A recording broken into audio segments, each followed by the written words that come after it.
త్రిగర్హాం త్రినయన అసంగతుకుందో మా బీన వక్షోరుబాం పాణిభ్యాం మణిపూర్ణ రక్తరగడం రక్తోద్బలం పిప్రదేం.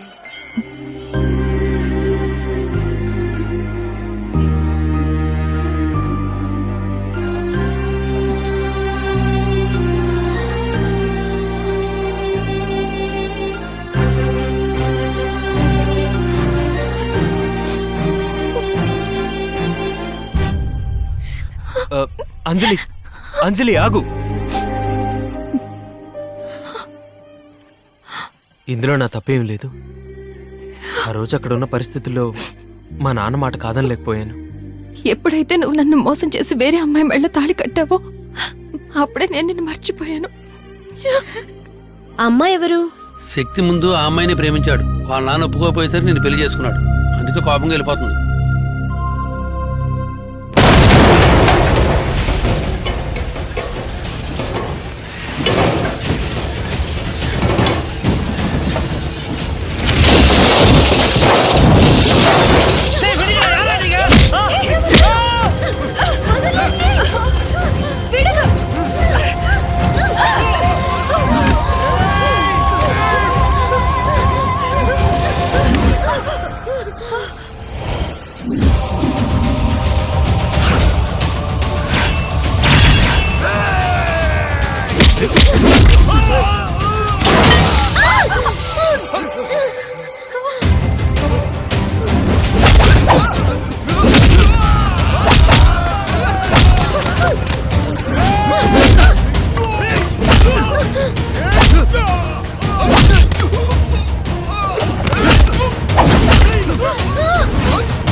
మర్యాదగా వచ్చి బండిలో కూర్చో.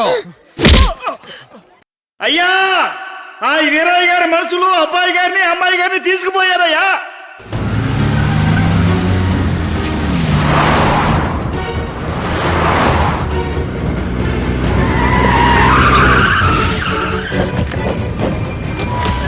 రే వీరయ్య, రారా బయటికి. రే, వాడిని 4 ఉతికి మన వాళ్ళని తీసుకురండి.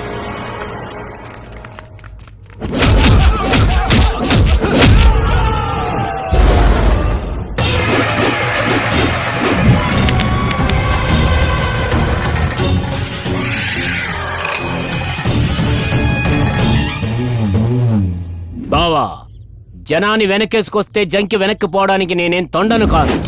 ఆకరౌడీలందరినో అమాంతంగా చుట్టి కింద పడేసి ఆ నక్కొండని. రై, పిల్లిని చూస్తేనే 10 అడుగులు వెనక్కేసే పిరికి పందవి వీరత్వం గురించి మాట్లాడుతున్నావా? ఎందుకురా వాళ్ళని తీసుకొచ్చావు? ఎందుకంటే నిన్ను తీసుకురాలేను కనుక. బావా, నీ కొడుక్కి పెళ్లి చేశావు. ఈ మావయ్య వచ్చి వాడి పెళ్లి దగ్గరుండి చూసుకోవాలి కదా. అలాంటిది నువ్వు నన్ను పిలవలేదు. అయినా సరే అవేవి నా మనసులో పెట్టుకోకుండా మర్యాద చేసి పంపడం కోసం నా అల్లుణ్ణి తీసుకొచ్చాను. రై, ఏంట్రా నువ్వు చేసే మర్యాద? ఎప్పుడైతే నా చెల్లెలుండగా ఇంకో ఆడదాని మెళ్ళలో తాళి కట్టావో అప్పుడే నీకు నాకున్న సంబంధం తెగిపోయింది. బావా, నా ఒంటి మీద ఉన్నదంతా నిలువు దబ్బడిమన్నా ఇస్తాను గాని నా అల్లుని మాత్రం నీతో పంపను. అధికారం ఉంటే బాధ్యతగా తీసుకురావాలి, అంతేగాని ఇలా బలవంతంగా తీసుకొస్తారా? మొదటి రాత్రినే బలవంతంగా చేసినోని నేను. బలవంతం నా ఇంటి పేరు తోడల్లుడు.